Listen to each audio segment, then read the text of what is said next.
Hi, I'm Laura. People need to know what really happens behind those perfect family dinner photos and polite smiles. My mother, Sarah, started showing signs of early dementia last year. It began with little things, misplaced keys, repeated questions. But she's still my mom, the woman who raised me single-handedly after Dad passed. She's still the strongest person I know. When I married James 3 years ago, she was overjoyed. She called him the son she never had, bragging to anyone who'd listen. Back then, our monthly dinners at my in-laws' house were bearable. Barbara, my mother-in-law, took pride in hosting them in her immaculate dining room, where everything matched, right down to the napkin rings. She'd serve her famous pot roast while boasting about Robert's position on the hospital board. Across the table, my sister-in-law Madison and I would exchange subtle eye rolls at her relentless social climbing. But last month, things took a darker turn. "Your mother seems different lately," Barbara said, arranging flowers in a crystal vase without so much as a glance in my direction. I stiffened. "She's been having some memory issues. We're working with her doctors." "Well, I certainly hope it's not hereditary," Barbara replied, her voice dripping with mock concern. "It would be such a shame for any future grandchildren." James squeezed my hand under the table, a silent plea for me to let it go. That's James for you, always trying to keep the peace, even when his silence cuts deeper than Barbara's words. Later that night, Madison pulled me aside. "I heard what Mom said. She's being awful, Laura. And I've noticed how she treats Sarah, those little digs." "Thanks," I murmured, grateful but weary. Sometimes I wonder if I'm imagining it. "You're not, and Robert's no better. Yesterday, he actually joked about getting Sarah a GPS tracker, like she's a lost pet. Mom had been joining us for these dinners since her diagnosis. I didn't want her sitting at home alone, and I thought being around family might help. But instead, Barbara's comments grew crueler, her tongue sharper. She'd ask Mom complicated questions, then share a knowing look with Robert when Mom hesitated. Last week, Mom forgot Barbara's name. Instead of showing understanding, Barbara spent the entire evening sharing stories about other people with mental issues she'd known. Robert chuckled along, and James just stared at his plate. Later, Madison texted me, "They're getting worse. Something needs to be done." She was right. I just didn't realize how bad things would get until tonight's dinner. Looking back, the signs were all there, the snide remarks, the cruel setups, their growing boldness. But I never imagined they'd go as far as they did. Mom was having a good day when we arrived. She greeted James by name and even complimented Barbara's haircut. That should have been a warning.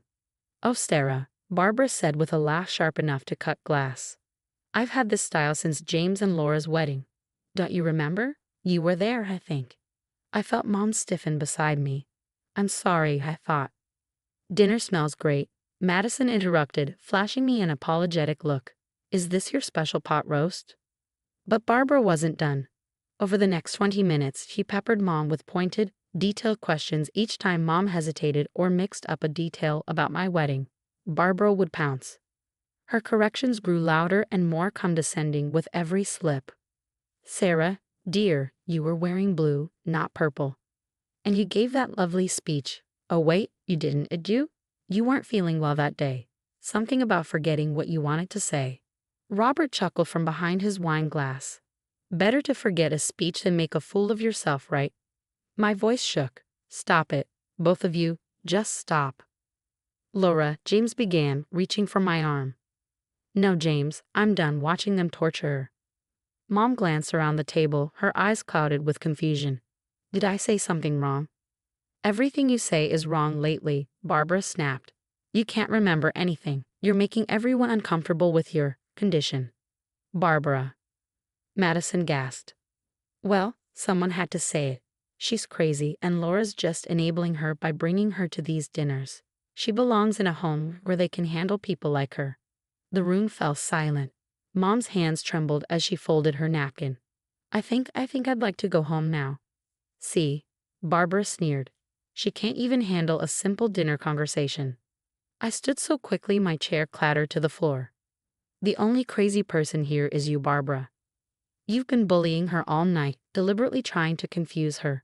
What kind of person mocks someone with dementia?" "Now wait just a minute," Robert began. "No, you wait," I snapped, helping Mom to her feet. You sit in this house, acting so superior while deliberately hurting a sick woman. You're monsters. James, are you going to let her speak to us this way? Barbara demanded, turning to her son. I looked at him silently pleading. He opened his mouth, closed it, then stared at his plate. Typical. Grabbing my purse, I said, "Come on, Mom. We're done here." Madison followed us to the door. "Laura, wait." But I was already helping Mom into the car, my hands shaking so badly I could barely get the key in the ignition. As we drove away, I caught a glimpse of Barbara standing at the window smirking. She had no idea what she just started. The next morning, Madison called. "I have something you need to see." She sent me screenshots of Barbara's private social media posts, dozens of them, each more cruel than the last. Having another delightful dinner with my forgetful in-law. Maybe we should start charging her for the entertainment she provides. #resign laws, #send her away. Barbara had been mocking Mom online for months, sharing her funny moments with her country club friends. Robert had chimed in on several, adding his own tasteless jokes. "I've been documenting everything," Madison said. Their comments at dinner, Dad's jokes at his hospital board meetings about losing it like Sarah. Even this group chat Mom started with her charity friends where they shared dementia stories for laughs. "Does James know?"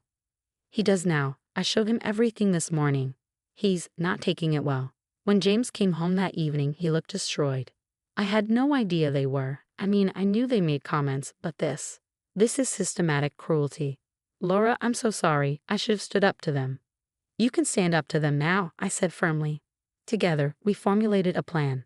Madison kept collecting evidence while James and I continued attending dinners. But this time we were prepared. I recorded everything on my phone while James finally started calling out his parents' behavior. "Mom, that comment about memory care homes being storage units for defective people, do you really think that's appropriate?" Barbara would backtrack, feigning concern, but the recordings captured her true colors every time. The real turning point came when Madison discovered Robert had been sharing his hilarious stories about Mom at hospital board meetings. Many board members had elderly parents with dementia and found his remarks deeply offensive. "Half the board is ready to vote him out," Madison reported. "And Mom's charity friends. Turns out the organization specifically supports families dealing with elderly care issues." Someone anonymously sent them her social media posts. "Who would do such a thing?" Barbara had wailed when she found out. "I have no idea," I said with a smile as Madison winked at me.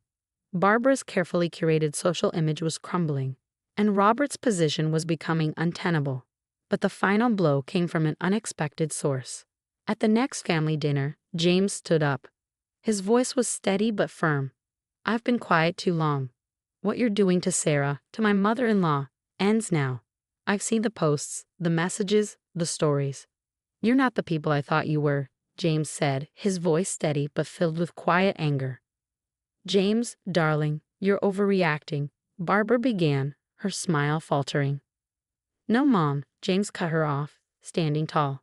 "I'm finally reacting, and you're not going to like what happens next." I squeezed his hand as Barbara's face paled, her perfect world finally cracking. She realized too late that the life she'd so meticulously curated was about to shatter, and I was going to savor watching every piece fall apart. The fall of Barbara and Robert's social empire was as satisfying as watching dominoes collapse in slow motion, beautiful, inevitable, and entirely their own doing. First came the hospital board meeting. Robert, ever smug, tried one of his usual dementia jokes.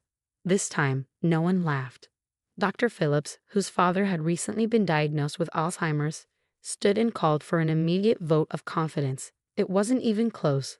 Robert was removed from the board before dessert was served. Barbara's downfall followed soon after. Her charity organization not only distanced themselves from her, but also used her mocking social media posts as examples in their sensitivity training sessions. This is how not to treat families dealing with memory care issues. Barbara's indignation was almost comical. "They're saying I'm an example of elder abuse." She wailed at what turned out to be her last attempt at hosting a family dinner. The table was half empty. Most of the family had stopped coming. "This is all your fault, Laura." "No, Barbara. This is what accountability looks like," I said. Madison, sitting beside me, chimed in. You did this to yourself, Mom. Every cruel comment, every mocking post, every joke at someone else's expense. It all caught up with you. But the real victory wasn't in their social downfall. It was in the community's response to Mom. A local memory care support group reached out after hearing our story. Now Mom has a network of friends and families who truly understand what she's going through. She's even started helping newly diagnosed patients navigate their journeys. As for James, he found his voice and his backbone. He still loves his parents but set firm boundaries. They can be part of our lives when they show real change and genuine remorse. Until then, we're better off without their toxicity. Last week, Barbara tried apologizing. Well, sort of. I may have been a bit insensitive. Can't we just move past this? Like Sarah moves past her memories. Barbara, no, some things don't deserve forgiveness, I said firmly. I ran into Robert at the grocery store the other day. He looked smaller somehow, less imposing without his hospital board position and diminished social standing. He started to approach us, but Mom, clear as day, looked him in the eye and said, I remember you. You're the man who laughed at me. We left him standing there, frozen in the frozen food aisle. Madison comes over regularly now. She and Mom have developed a special bond, working on puzzles together. Madison patiently helps when Mom gets stuck, treating her with the kindness she deserves. This is what family really means, Madison said to me one afternoon. Not those fake dinners and social climbing games. Mom still has good days and bad days. She forgets things sometimes, and she gets confused, but now she's surrounded by people who treat her with dignity and respect. And me, I've learned that the best revenge isn't getting even. It's letting toxic people face the consequences of their actions. As for Barbara and Robert, last I heard, they're thinking of moving to another state for a fresh start. What would you have done in James's position? Would you stay silent to keep the peace or stand up against toxic behavior? Share your thoughts below.